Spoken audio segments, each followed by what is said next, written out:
Well, hello, old friends, and welcome back to the channel. It's time once again to board the beautiful Babylon 5 as we watch Season 3, Episode 12, Sic Transit Vir.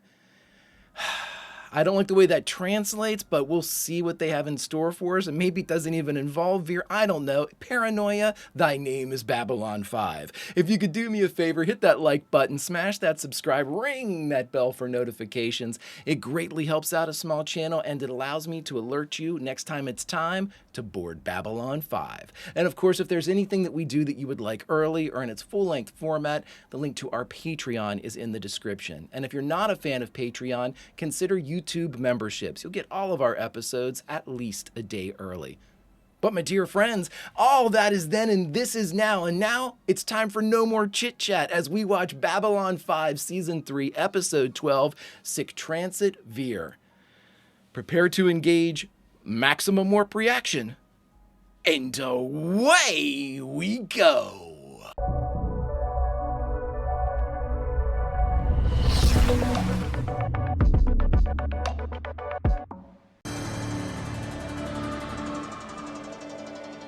Getting crowded in that sky. Everybody's switching out their unis. Now let's take a look at the manifest, see who's coming in today. Couple of Drazi ships, Minbari personal transport. Is this a dream or an incredible F-up? Or a joke? Is there a problem? Susan, are you chilly?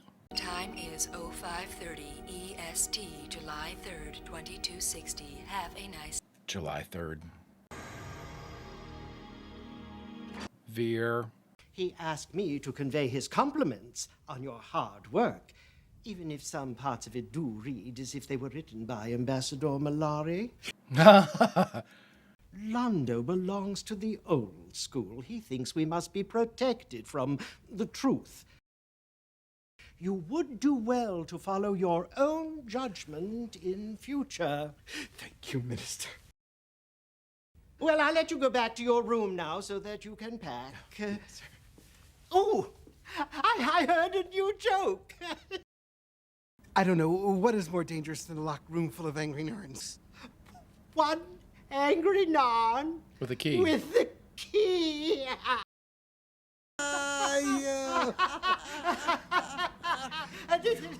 Good job, Vir. That guy's pretty good, too. Why are we sticking with Vir?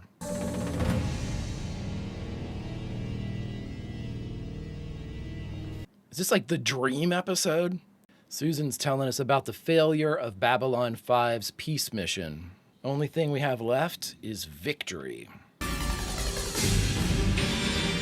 Man, I love this show. I don't know if I've mentioned it, everybody. I find this show to be above average. I'm sure I've begrudgingly admitted its mediocrity. The year is 2260. The place? Babylon 5. Taking a drink, almost missed it. After last episode, I'll let everybody know that apparently the new uniforms are something you can purchase. I'm very happy being a ranger right now, though. JMS, you madcap, you. Oh yeah, I know that one. Or you're lost in a maze somewhere, or there's someplace where I've never been before. Ah, he got her. I love that. Interested in a little dime store psychoanalysis. Nah, This will be good, John, sure. When did you join Earth Force? 2247. All right, so we're talking 13 years. We're both career military. That means we define who we are by what we do. In your rank, yeah. Subconsciously, you're still trying to work it all through. You don't know where you fit anymore. It's identity. Yeah, it's identity stuff. Hey, it could be worse. You could be having dreams where you're showing up to work naked. Then you'd be in real trouble. Like, John 100% read that from her. Hey, Londo. That thing's fighting back. Did you hear it? It's funny because Vir was talking about swatting some flying thing. I do not like little brown things with 8 legs. I do not like anything with 8 legs. Well, except for the Vinzini. But only because they are terrible at cards. Something to do with compound eyes, I think. You don't like multi-legged beings? How big is this thing? Damn, pretty big. Do you know that you are smaller than I thought you were? You are smaller. There's another one. There are more of you. Yep. Who do we have here? Please consult your transport agency for scheduled information. Nobody here for you, Vir. You know, Ambassador Mallory, he always meets me here. Conversationalist. President Clark's having a hard time keeping everything bottled up back home, so we're not on the top of his list of priorities right now. The resistance? Gathering their forces. The colony reacquisition in Mars should dominate everything. Next move, we get a break. It'll be short, but I'll take it. You see that person buying something? Every time that I have seen you lately, we've been in the middle of a crisis, a revolution. Let's get dinner. And let me say, I'd like to see you in a different light. Candlelight, for instance. Over dinner. There we go. Tomorrow we may be involved in another crisis, another battle. Strike while the iron is hot. You know, back home, we have an old saying. Eat, drink, and be merry, for tomorrow we die. Love it. Humans can be a very depressing people. Only if we get turned down for dinner. Well, we cannot have that, now can we? Yeah, it's a depressing statement if you think about it. If it's tomorrow, sure. If it's tonight, you have fun. And how are things at the royal court? You know, collusion, politicking, scheming, innuendo, gossip. Same old thing. I love that painting. Did you tell them I helped you with your reports? Oh, there was no need to. They noticed it right off. Ah, well, good. Good. Vir is a great diplomat. I have a surprise for you. A surprise? Is he trying to arrange a marriage with You Vir? can come out now.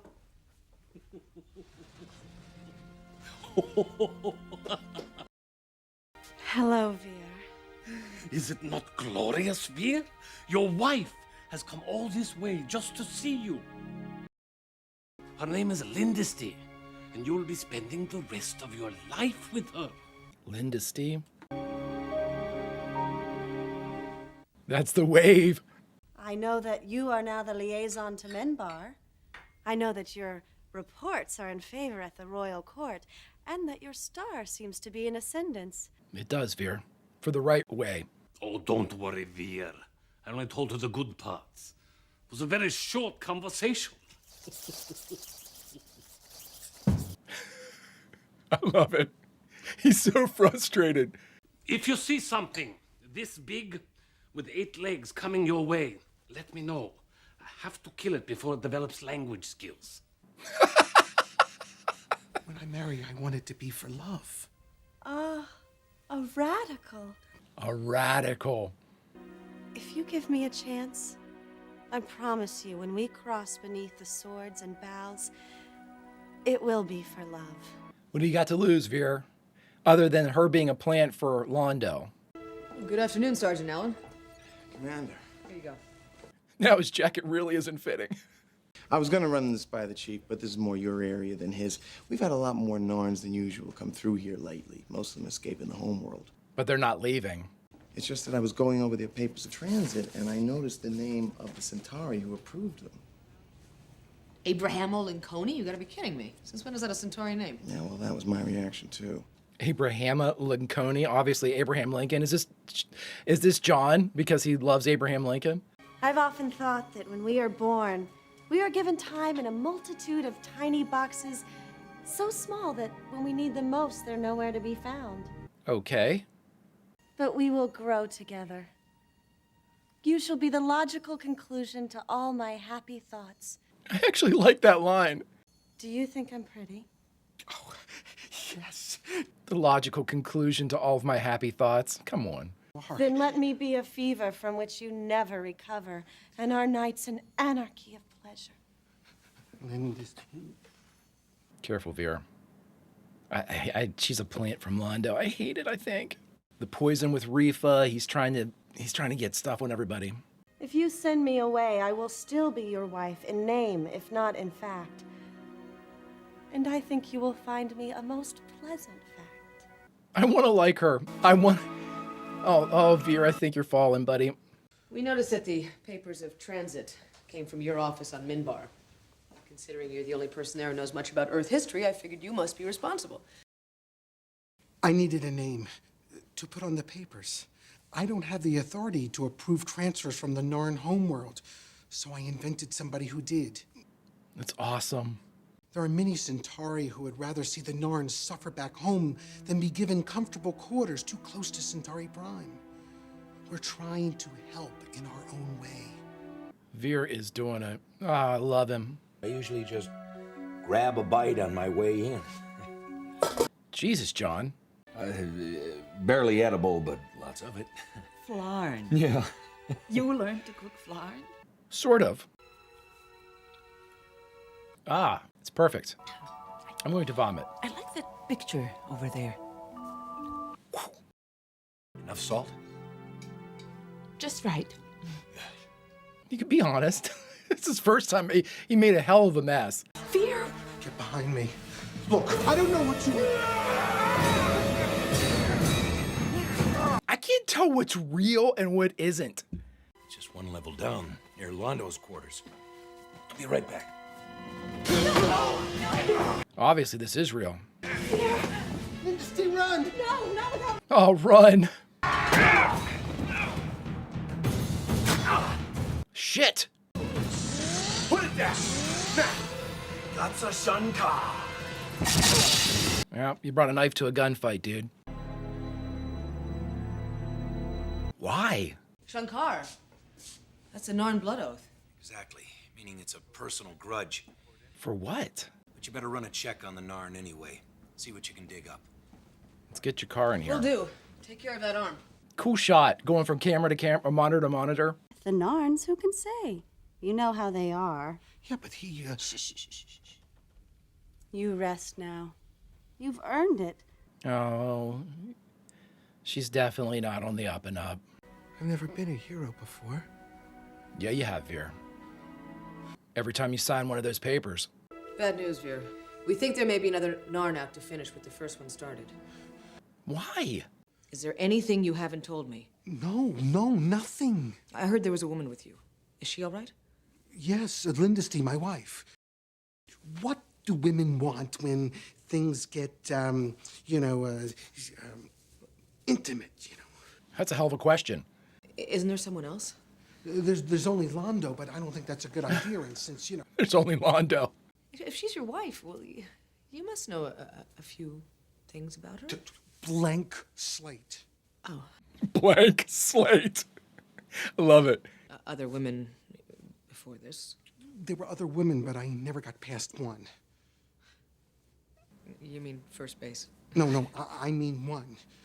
You see, we have six,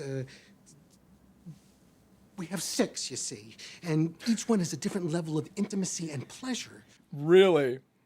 I've never really gotten this relationship thing down myself. Okay, so I'm the last person in the world that should be giving out advice on this sort of thing. And the person you loved was taken from you. That enthusiasm, sincerity, genuine compassion, and humor can carry you through any lack of prior experience with... Wow. I'm gonna remember that. Thank you. It's actually good advice. You should remember it, dude. Just be present, man. Be yourself. I wanted to see how you are doing. I've had worse. Yeah, we've seen you have worse. If you keep doing this, you will get killed one of these days, and then there will be no more dinners. It was happening right under my feet. I had to do something. It's John. Must be the shortest courtship on record. She just got here yesterday. Perhaps you should check the air recycling system. There may be, as you say. Something in the air. Something in the air. Is this the romance episode? I think you better meet me in Londo's quarters ASAP. Turns out we've got a serious problem with Vir. What? I have to. Rush into danger again. Of a decidedly different kind, but dangerous nonetheless. Over the past couple of months, Vir has been forging travel papers for as many as 2,000 Narns. Why are you telling him this? This is a complete surprise to me. What makes you think I would know anything about this? Well, for starters, it's the kind of thing that only you could think of, Londo. Why? What's going on? There's only one logical reason why another Narn would declare a Shankar and try and kill him. Revenge. Where are they going? According to the transit and relocation files, every one of them, all 2,000 Narns, all of them, are dead. What? No wonder the Narns are after you and anyone close to you. No. What is going on? Vir would never have done that. Remember, it's Narns we're talking about here. A few dead, more or less. They're not dead. He faked it. But the records, Vir. I altered the record so nobody would go looking for them. Why? Because I had to do something. He was freeing them. Some of the local leaders, the ones who kept their language and their beliefs, most of them were injured from us bombing their world and sending them to forced labor camps. Had them sent to other worlds. Got them medical care, and when they were healthier, I had them filtered back here to Babylon 5, or... While I was here, there was nothing that I could do. But while I was running the diplomatic mission on Minbar, I had the chance to do something. And I took it. And I took it. Good for you, kid. You realize what you have done to me, Vir. I was the one who pushed to get you this position. Position you have abused. If this comes out... It won't come out. If Vir is telling the truth and none of these Narns have been killed, why did one of them attack him? You're troubled. I can tell from your expression. I thought for sure she was going to be dead. Has to do with the Narns. Ah, I should have expected that. Well, whatever it is, Vir, I'm sure that it's not your fault. How can you say that? I mean... Because she holds the belief of all the Centauri. Everyone knows that wherever there's trouble, there's always a Narn at the center of it.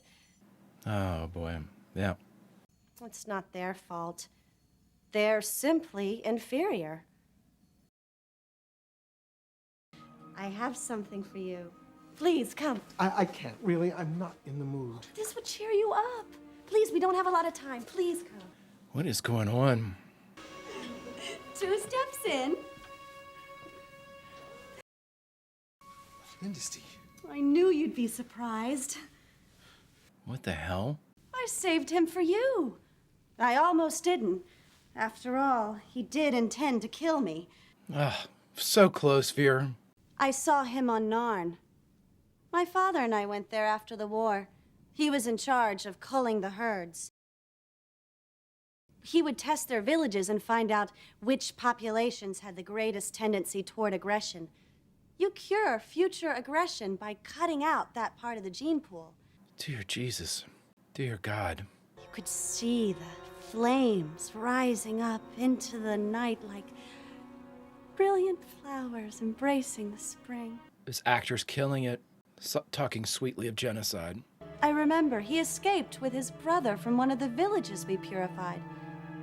That must be why they tried to kill me. It was never Vir. As head of our new household, it is your right. Yeah. And after the first few, it's really quite easy. I've done it hundreds of times myself. Please, accept this one as a token of my love for you and a testimony of our marriage. Wow. My God. It is not as if this is the first time this happened. Oh no, our last envoy to Minbar also went native. Oh boy. We are going to pretend that this entire unfortunate incident never took place. And you are forbidden to speak about it to anyone. Do you understand? I must say that I am personally very disappointed in you, Vir. Ah. I had expected better of you. Better. Jesus. Free thinkers, anarchists, Minbare. They took advantage of your naivete. He's a good person, Londo. You wouldn't understand. Your tenure as our liaison to Minbar is over. You'll stay here now, away from temptation. They have not cancelled the marriage, but they are reconsidering it for a while. I suggest you go and make up to her. She's a good woman. true Centauri. Jeez. You said Centauri. I heard another word. Well, I know. I was just using your security clearances to finish up a few things. Ah, well. That's me, as a Centauri. Nope. That's Abrahamu Lincoln.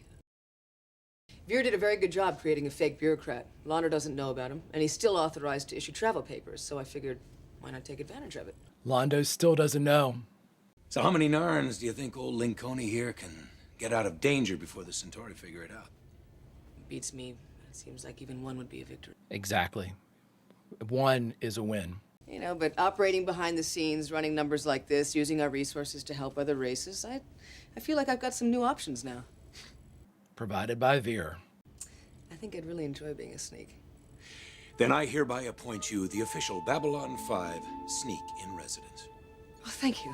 Now get the hell out of my chair. But I think you can change Really? some of your ideas. They need rehabilitation. They say the same about you. I will wait for you. You don't have to do that. No, but I will.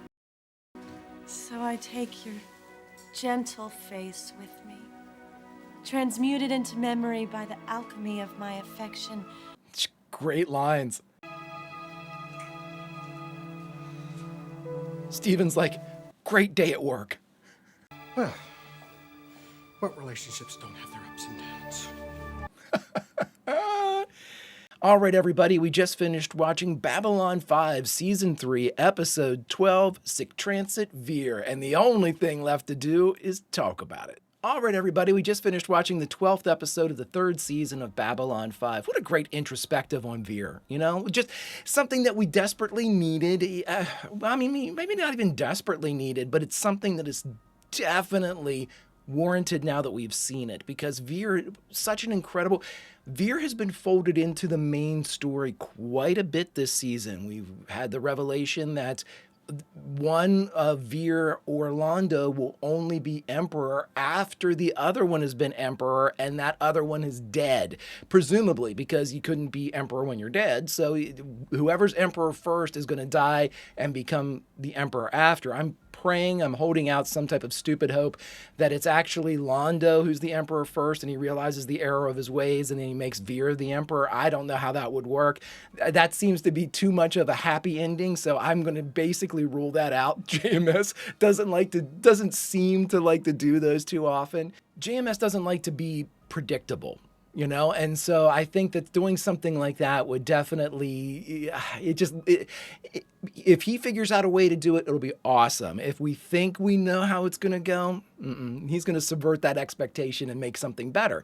And that is the mark of a great writer. If you can't see it coming, or how we get, you know, the trip in and of itself, or the narrative trip, is done and taken by courses we don't expect. You know, this is JMS's wheelhouse. It's his child. He knows exactly where he's going with this tale, which is fantastic. And knowing where he's going means he can embellish the trip. And that is amazing. He's doing so with great effect. Did we need this episode?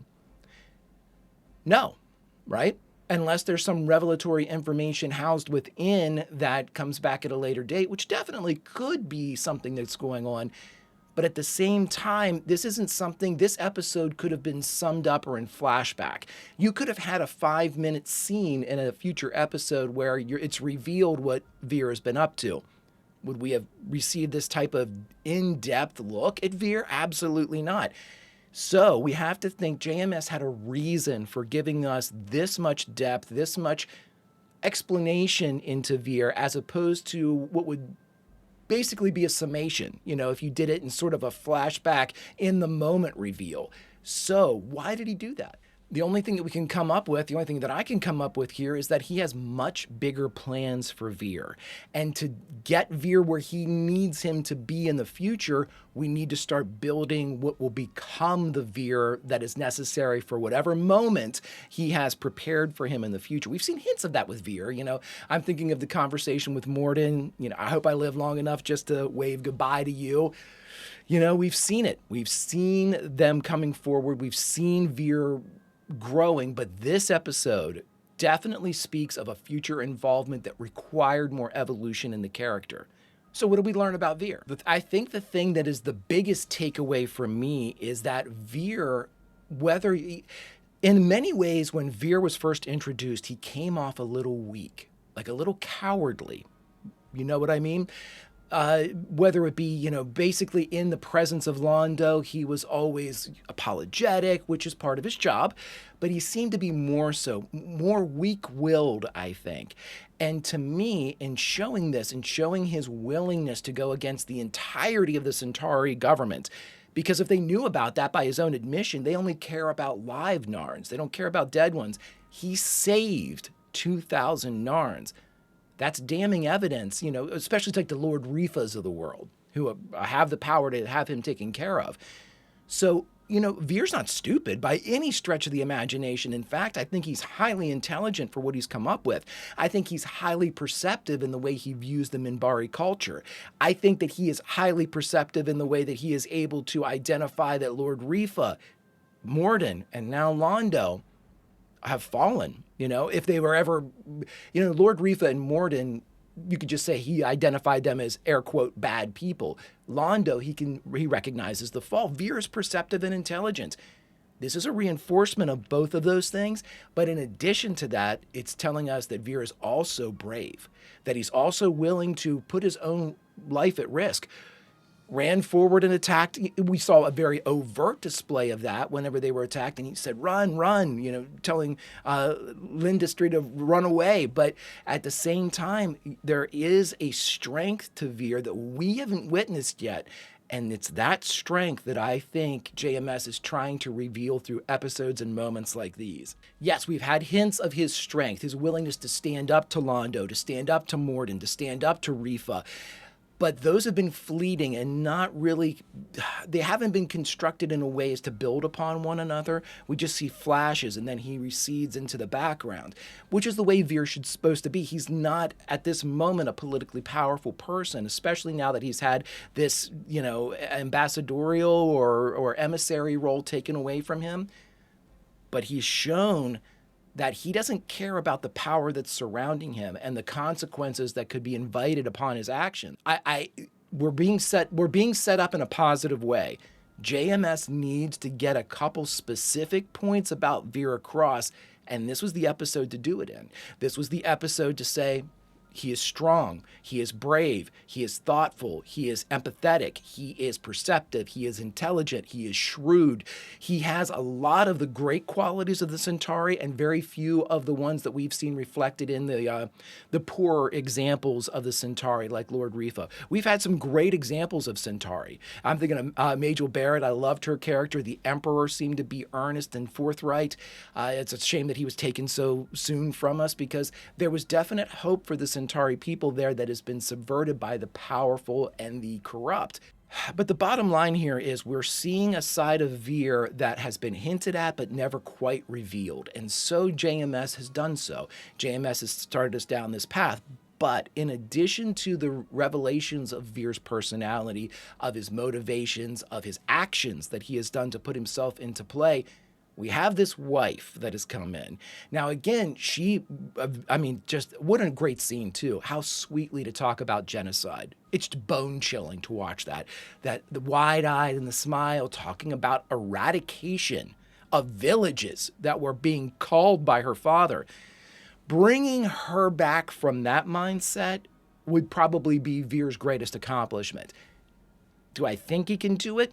I'll always bet on the kid. Can he actually do it? Wow, I'd love to see it. But if anybody can show us how it's done, JMS can do so. This is going to be interesting, friends, because Vir is being, like I said, he's being set up, and we're being set up to look at him in a specific way and for him to have actions that are kind of driving him towards a moment. JMS is telling us that at the very least, he wants us to know where Vir is, how he stands, what he stands for when that moment comes. Friends, if you could do me a favor, hit that like button, smash that subscribe, ring that bell for notifications. It greatly helps out a small channel, and it allows me to alert you next time it's time for a little Babylon 5. And of course, if there's anything that we do that you would like early or in its full-length format, the link to our Patreon is in the description. But my dear, dear friends, all that is then and this is now. And now, unfortunately, it's time to say goodbye from this episode of Babylon 5. So where should we say goodbye from? Well, friends, I could be cheeky and put us inside Susan's dream. I'm not going to do that. I could be nefarious and put us inside one of the nightmares that had haunted one of our Vir or somebody else. But what I thought I would do is I would give you the opportunity to place yourself in Babylon 5, albeit inside a dream. Where do you go? What do you do? What position do you hold inside this dream? It doesn't have to be a nightmare, just a possibility. Where are you, my friends? And if so, am I around? I hope so. Until such time as we can talk again, Vulcan roll, and I'll see you.